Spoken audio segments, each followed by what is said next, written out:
चलिए अब next topic रहने वाला है न्यूट्रिशन इन प्लांट्स। अब न्यूट्रिशन इन प्लांट्स में सबसे इंपॉर्टेंट फोटोसिंथेसिस बन जाता है।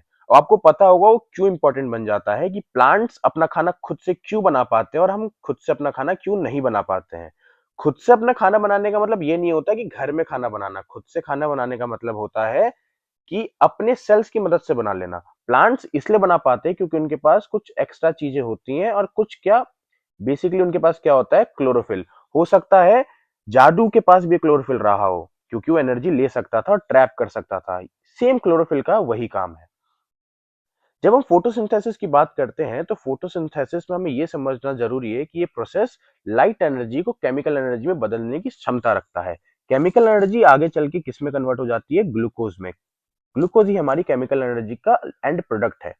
आपके सामने एक रिएक्शन आएगी कि आपसे पूछेगा what do you mean by photosynthesis, तो आप एक्सप्लेन कर सकते हो converting of light energy into chemical energy. Reaction पूछ दे तो आप बोलोगे with the help of some raw materials. Raw materials कौन कौन से होंगे? वो कार्बन डाइऑक्साइड जो हम इन्वायरमेंट से रहेंगे। देखिए जो चीजें लिखी हैं वो तो आपको गौर करनी है और जो मैं बोल रहा हूं उस पर और ज्यादा गौर करें और लिख लें साथ ही साथ। कार्बन डाइऑक्साइड हम लेंगे इन्वायरमेंट से, H2O हम लेंगे रूट से। हमारे रूट्स कैसे एब्जॉर्ब करेंगे? मिट्टी में से। With the help of chlorophyll, यहां पे क्लोरोफिल होगा लीव्स में। और ultimate of source of energy हमारे सूर्य देवता, भास्कर, दिनकर, दिवाकर। जब हम कार्बन डाइऑक्साइड एनवायरमेंट से लेके H2O हम पानी लेके रूट्स की मदद से क्लोरोफिल और सन के प्रेजेंस में रिएक्शन करवाते हैं तो ये ऑक्सीजन लिबरेट करता है। ऑक्सीजन जिससे हम जिंदगी अपनी जी पाते हैं और खाने के लिए हमारे पास ग्लूकोज और साथ में कुछ मॉलिक्यूल्स ऑफ H2O। ये रिएक्शन अभी बैलेंस नहीं है, आप बैलेंस कर लेना। नेक्स्ट आपसे ये पूछा जा सकता है कि what are the processes at the time of photosynthesis, तो आपको बताना है। सबसे पहली प्रोसेस होती है एब्जॉर्प्शन ऑफ लाइट। सबके ऊपर लाइट पड़ती है लेकिन सब एब्जॉर्ब नहीं कर पाते। एब्जॉर्ब सिर्फ कौन कर पा रहा होता है? क्लोरोफिल। क्लोरोफिल एब्जॉर्ब कर पा रहा होता है। नेक्स्ट जो काम क्या करता है, लाइट एनर्जी को किसमें कन्वर्ट कर देता है? केमिकल एनर्जी में। Light energy is converted into chemical energy. Third जो चीज होती है, या फिर आप इसको सेकंड स्टेप में लिख सकते हो, H2O मॉलिक्यूल हमारा स्प्लिट हो जाता है किसमें? H2 और O2 में, जो फर्दर H2O के साथ मिलकर H2O मॉलिक्यूल बना देता है। Oxygen as a gas liberate हो जाती है। थर्ड चीज एंड मोस्ट इंपॉर्टेंट चीज हमारे पास होती है reduction of CO2 into carbohydrate. देखिए आप देख सकते हैं यहाँ पे कार्बन डाइऑक्साइड है, क्या मैं इसको कार्बो बोल सकता हूँ? जी हाँ। आपके पास शरीर में पानी की कमी हो जाएगी तो आप उसको डिहाइड्रेशन बोलते थे। तो जब पानी होता है तो क्या हम उसको हाइड्रेशन बोल सकते हैं और उसको हाइड्रेट भी बोल सकते हैं। तो मैं कार्बो और हाइड्रेट की मदद से कार्बोहाइड्रेट बनाता हूं। तो हमारा ये C6H12O6 कार्बोहाइड्रेट है जो रिडक्शन ऑफ CO2 की मदद से बनता है, यानी कि इसको रिड्यूस करवा के हम कार्बोहाइड्रेट बना देते हैं। डेजर्ट प्लांट्स की अभी बात करते हैं। पहले हम आते हैं हमारे पास एक और अनोखे टॉपिक पे जिसको बोलते हैं स्टोमेटा। स्टोमेटा क्या है? बेसिकली स्टोमेटा कुछ नहीं है, एक टाइनी पोर्स है। ये दिखता कैसा है? तो आपके सामने एक इमेज है, देखिए ऐसा दिखता है स्टोमेटा। स्टोमेटा आपका गार्ड गार्ड सेल्स उसको क्या करता है? गार्ड कर रहा होता है। जब ये आपको डायग्राम में दिख रहा होगा कि जब ये क्लोज होता है तो इसके अंदर एंटर करने के लिए कोई भी रास्ता नहीं है, लेकिन जब ये ओपन होता है तो हम इसके अंदर एंटर कर सकते हैं। अब एंटर क्या चीजें करती हैं और क्या चीजें बाहर आती हैं उसके बारे में पढ़ेंगे। फिलहाल जब स्वेलन होता है, जब वो सूज जाता है, पानी उसके अंदर भर जाते हैं, तब वो ऐसे करके खुल खुल जाता है अपने शेप की वजह से, वरना वो ऐसे बंद हो जाता है। ठीक है।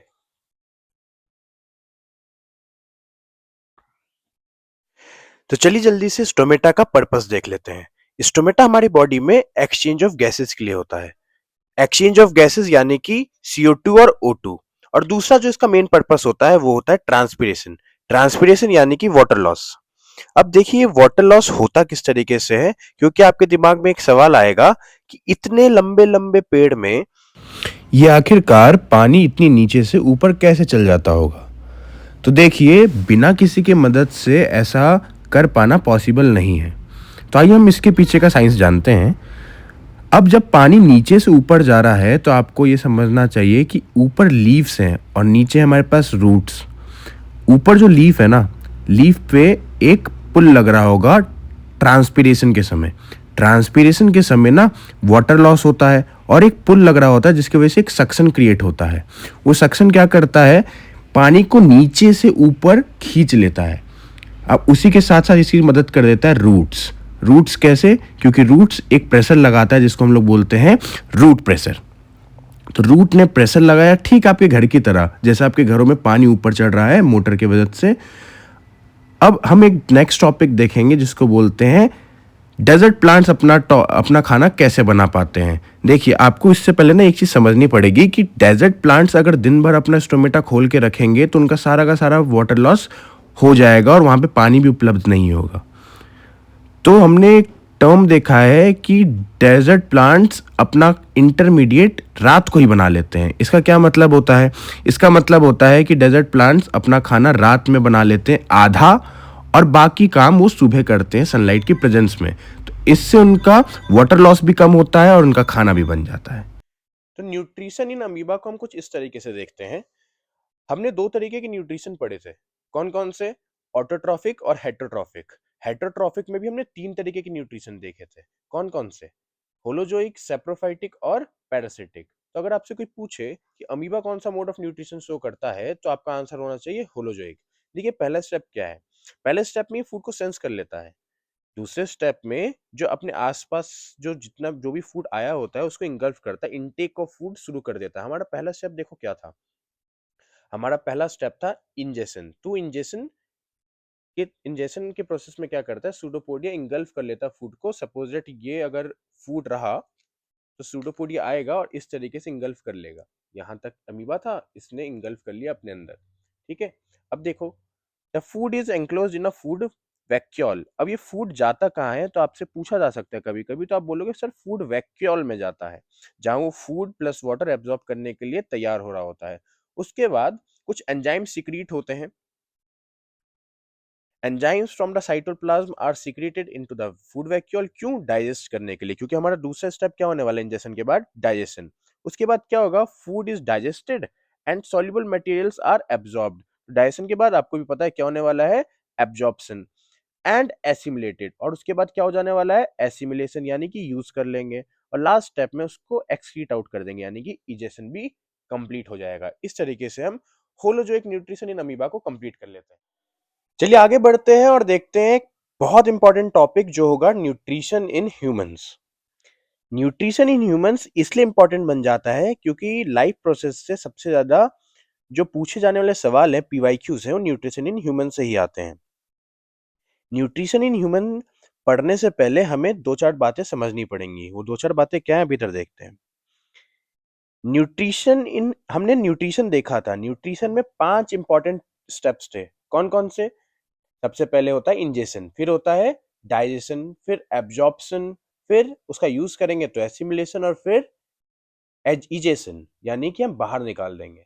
अब ये पांचों के पांचों स्टेप्स कंप्लीट होते हैं एलिमेंट्री कैनाल में। एलिमेंट्री कैनाल क्या है? तो एक लंबी सी पाइपलाइन है जो माउथ से शुरू होकर एनस पे खत्म होती है। अगर आपको ये भी नहीं पता माउथ क्या है, एनस क्या है, तब आप इस वीडियो को स्किप कर सकते हैं, क्योंकि आपके लिए फिर ये वीडियो कोई बेनिफिशियल नहीं है। तो एलिमेंट्री कैनाल माउथ से शुरू होकर एनस पे खत्म होगा, हमें इतनी बात याद रखनी थी। नेक्स्ट चीज हम देखते हैं कि न्यूट्रिशन में सबसे में जो मेन इंपॉर्टेंट स्टेप है वो होता है डाइजेशन। डाइजेशन डाइजेशन देखना इसलिए इंपॉर्टेंट है क्योंकि डाइजेशन में हम क्या करते हैं? कॉम्प्लेक्स फूड मटेरियल्स को सिंपल फूड मटेरियल्स में तोड़ देते हैं। क्या मतलब है इसका? देखिए, आप रोटी खाते होंगे, चावल खाते होंगे, दाल खाते होंगे, पिज्जा, बर्गर, कुछ भी खाते होंगे, तो वो आपके शरीर में तो नहीं घूम रहे होते हैं। यानी कि पिज्जा, बर्गर या फिर चावल, दाल, रोटी, सब्जी हमारे बॉडी में बड़े बड़े कॉम्प्लेक्स मटेरियल्स, छोटे छोटे कॉम्प्लेक्स मटेरियल में टूटते होंगे पहले, और उसके बाद एब्जॉर्ब हो जाते होंगे और फिर यूज होते होंगे। तो डाइजेशन उस प्रोसेस का नाम है जो कॉम्प्लेक्स बड़े बड़े फूड मटेरियल्स को सिंपल में तोड़ देता है। उसके लिए उसको किसकी मदद लगती है? तो ग्लैंड्स की मदद लगती है। क्यों? ग्लैंड्स ऐसे एंजाइम्स सिक्रीट करते हैं जिसकी वजह से ये काम हो पाए। Glands basically sac like structures होते हैं, थैली लाइक स्ट्रक्चर्स, जिनके अंदर एंजाइम्स भरे होते हैं जो स्पेसिफिक फंक्शंस परफॉर्म करते हैं। आइए आगे देखते हैं। अब हमने बोला एलिमेंट्री कैनाल माउथ से शुरू होता है। हम माउथ से फूड लेते हैं। फूड में बेसिकली प्रोटीन्स होते हैं, फैट्स होते हैं और कार्बोहाइड्रेट्स होते हैं। जब माउथ से हम फूड को एंटर करते हैं तो माउथ हमारे टीथ के मदद से छोटे छोटे हिस्सों में पहली टूट जाता है। मैस्टिकेशन ऑफ फूड बोलते हैं उसको। टंग उसको एक प्रॉपर पोजिशनिंग देता है और आता है हमारा पहला ग्लैंड। ग्लैंड यानी कि सलाइवरी ग्लैंड। सलाइवरी ग्लैंड हमारे सलाइवा में एक अमाइलेज प्रेजेंट होता है जिसको बोलते हैं सलाइवरी अमाइलेज, जो सलाइवरी ग्लैंड से रिलीज होता है सलाइवा में। अब ये फूड के कौन से पार्ट पे इम्पैक्ट डालेगा, तो जी हाँ, कार्बोहाइड्रेट पे, यानी कि स्टार्च पे इम्पैक्ट डालता है, उसको तोड़ देता है माल्टोज में, सिंपल शुगर में। माल्टोज हमारा सिंपल शुगर होता है, तो कितने परसेंट, लगभग लगभग लगभग लगभग लगभग लगभग 30 to 45% तक तोड़ देता है। तो आधा से आधा काम तो इसने मुंह में ही कर दिया। इसलिए बोलते हैं कि खाना चबा चबा के खाना चाहिए। क्यों? चबा चबा के खाने से 30% से ज्यादा काम माउथ में ही हो जाता है। जब हम नीचे बढ़ते हैं तो खाना ईसोफेगस से होते हुए स्टमक में आता है। ईसोफेगस हमारा फूड पाइप है, और ईसोफेगस से खाना फिर आता है स्टमक में। स्टमक में प्रेजेंट होते हैं 3 तरीके के एंजाइम्स, यानी कि एचसीएल, पेप्सिन और म्यूकस। अब देखो एचसीएल का यहाँ पे रोल क्या है, ध्यान से देखना। एचसीएल बेसिकली खाने को डिसइंफेक्ट करता है। डिसइंफेक्ट यानी कि बैक्टीरियाज वगैरह अगर आ गए हैं गलती से तो उनको हटा देता है। फिर खाने को एसिडिक बनाता है, क्योंकि एक बहुत स्ट्रॉन्ग एसिड है, खाने को इसने एसिड बना दिया, एसिडिक। और थर्ड मोस्ट इंपॉर्टेंट काम, ये पेप्सिन को एक्टिवेट कर देता है। इसका मतलब इससे कहता है उठ जा, अब अपने काम पे लग जा। पेप्सिन का क्या काम होता है? पेप्सिन का काम होता है प्रोटीन को छोटा छोटा छोटा छोटा तोड़ना, स्टार्ट करना। अब देखो, प्रोटीन बड़े मॉलिक्यूल से डायरेक्टली तो हम उसको एब्जॉर्ब कर नहीं पाएंगे अपने शरीर में, तो कैसे तोड़ते हैं हम उसको? पेप्सिन की मदद से तोड़ देते हैं स्टमक में। अब प्रोटीन छोटे छोटे छोटे मॉलिक्यूल्स में टूट गए हैं। नेक्स्ट, हमें अब सब आपसे कोई ये पूछ दे अगर एचसीएल एसिडिक है तो हमारे पेट को तो जला देगा, तो आप बोलोगे नहीं सर, वो नहीं जलाएगा, क्योंकि पेट पे एक लेयर होती है किसकी? म्यूकस की। म्यूकस की लेयर होती है, तो पेट, सपोज दैट ये आपका पेट है, तो पेट की लेयर में ये म्यूकस की लेयर होगी, और म्यूकस की लेयर यहाँ पे एसिड से बचा रही होगी। तो इतनी पोर्शन पे एसिड कोई प्रभाव नहीं डालेगा। बाकी जगह पर अगर एसिड आता तो जलन मच सकती थी। अब स्टमक से होते हुए खाना नीचे जाता है स्मॉल इंटेस्टाइन में। जैसा जैसा बताया है वैसा वैसा याद रखना। स्मॉल इंटेस्टाइन में जब खाना आता है तो स्मॉल इंटेस्टाइन में खाने आने से पहले उस पे दो बड़े बड़े ऑर्गन्स अपने अपने एंजाइम सिक्रीट करते हैं। कौन से ऑर्गन्स? एक तो शरीर का सबसे बड़ा ऑर्गन लिवर, और दूसरा पेनक्रियाज। अब ये करते क्या है? लिवर सिक्रीट करता है बाइल जूस। आपने हमेशा पढ़ा होगा बाइल जूस का फंक्शन क्या होता है। Bile juice emulsification of fat में मदद करता है, यानी कि जिस तरीके से पेप्सिन ने प्रोटीन को तोड़ दिया, इसी तरीके से बाइल जूस फैट को छोटे छोटे छोटे हिस्सों में तोड़ देता है। इसके लिए बायो में वर्ड इस्तेमाल हुआ है, इमल्सिफिकेशन ऑफ फैट। अब दूसरा काम क्या करता है? ये फूड को एल्कलाइन बना देता है। क्यों? क्योंकि इसने तो फूड को एसिडिक बना दिया था। अब पूरे शरीर में हमारे पास एसिडिक फूड तो नहीं जाएगा, क्योंकि एसिड से बचने के लिए म्यूकस पूरे शरीर में नहीं है, सिर्फ स्टमक में है। तो पूरे शरीर में जो खाना जा रहा होगा उसको ये क्या बना देता है? एल्कलाइन, यानी हल्का बेसिक बना देता है। और क्या काम करता है? लिवर यूरिया भी प्रोड्यूस करता है, लिवर में यूरिया भी प्रोड्यूस होता है। आगे देखते हैं।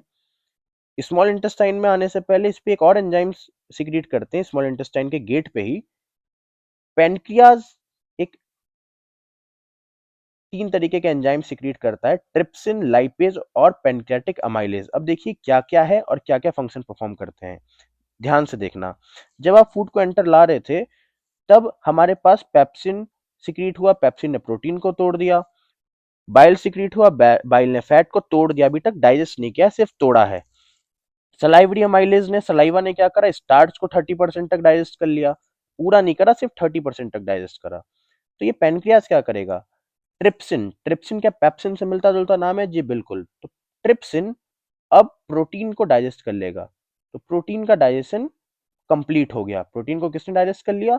पेनक्रियाज के ट्रिप्सिन के मदद से डाइजेस्ट हो गया, पूरा का पूरा टूट चुका है, वो पूरा का पूरा डाइजेस्ट हो चुका है। लाइपेज, लाइपेज डाइजेस्ट करता है फैट को। फैट को तोड़ा किसने था? बाइल जूस ने। डाइजेस्ट किसके मदद से हुआ? लाइपेज के मदद से। Pancreatic amylase, pancreatic amylase, amylase, क्या हमने अमाइलेज पहले भी सुना है? हाँ, सलाइवरी अमाइलेज। अमाइलेज स्टार्च को 30% तक तोड़ दे रहा था माउथ में ही, बाकी 70% काम कौन कर देता है? पैनक्रियाटिक अमाइलेज, यानी कि यहाँ पे स्टार्च का डाइजेशन कंप्लीट हो गया। अब देखो, स्टमक से खाना स्मॉल इंटेस्टाइन में आने से पहले डाइजेस्ट कंप्लीट हो चुका है। अब स्मॉल इंटेस्टाइन में बचा कुचा काम होगा, यानी कि तीसरा स्टेप, यानी कि एब्जॉर्प्शन। अब वो स्मॉल इंटेस्टाइन में इतना एब्जॉर्प्शन क्यों हो पाता है? क्योंकि देखो, मैंने एक छोटा सा पोर्शन लिया है स्मॉल इंटेस्टाइन का। स्मॉल इंटेस्टाइन में ना विलाइज लगे हैं। ये विलाइज करते क्या है? ये विलाइज ना सरफेस एरिया बढ़ा देते हैं और इन विलाइज के अंदर होते हैं ब्लड वेसल्स। इन विलाइज के अंदर होते हैं ब्लड वेसल्स।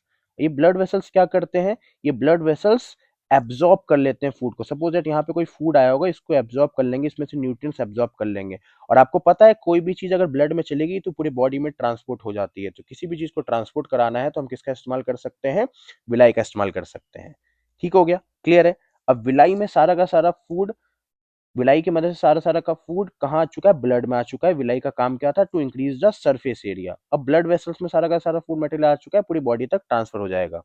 स्मॉल इंटेस्टाइन क्या करता है, अगर आपसे कोई पूछ ले तो, कंप्लीट डाइजेशन, कंप्लीट एब्जॉर्प्शन। इसके बाद खाना कहाँ जाता है, लार्ज इंटेस्टाइन में। लार्ज इंटेस्टाइन में क्या होगा, अब सारा का सारा काम तो स्मॉल इंटेस्टाइन ने कर दिया, तो लार्ज इंटेस्टाइन क्या करेगा, तो ये बचे कुचे वाटर और मिनरल्स को एब्जॉर्ब करता है। यानी कि जब आपको डायरिया जैसी बीमारी, लूज मोशन जैसी बीमारी होती है, तो उसमें आपके लार्ज इंटेस्टाइन पे कुछ ना कुछ माल फंक्शनिंग हो रही होगी।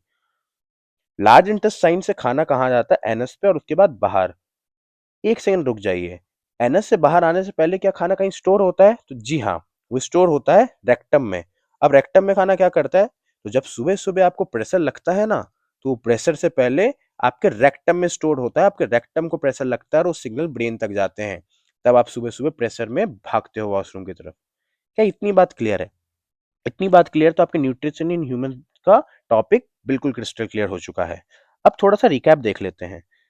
रिकैप देखने से पहले एक चीज याद रखना कि जो हमारा प्रोटीन है ना, हमारे शरीर में किस फॉर्म में एब्जॉर्ब हो रहा होता है, अमीनो एसिड्स की फॉर्म में। अमीनो एसिड्स, अमीनो एसिड्स की लंबी सी चेन होती है। फैट्स, फैटी एसिड्स के फॉर्म में। और स्टार्च, स्टार्च हमारा माल्टोज यानी सिंपल शुगर की फॉर्म में टूट के एब्जॉर्ब हो जाता है। इतनी बात कहानी क्लियर है, तो हम आगे बढ़ने के लिए तैयार हैं।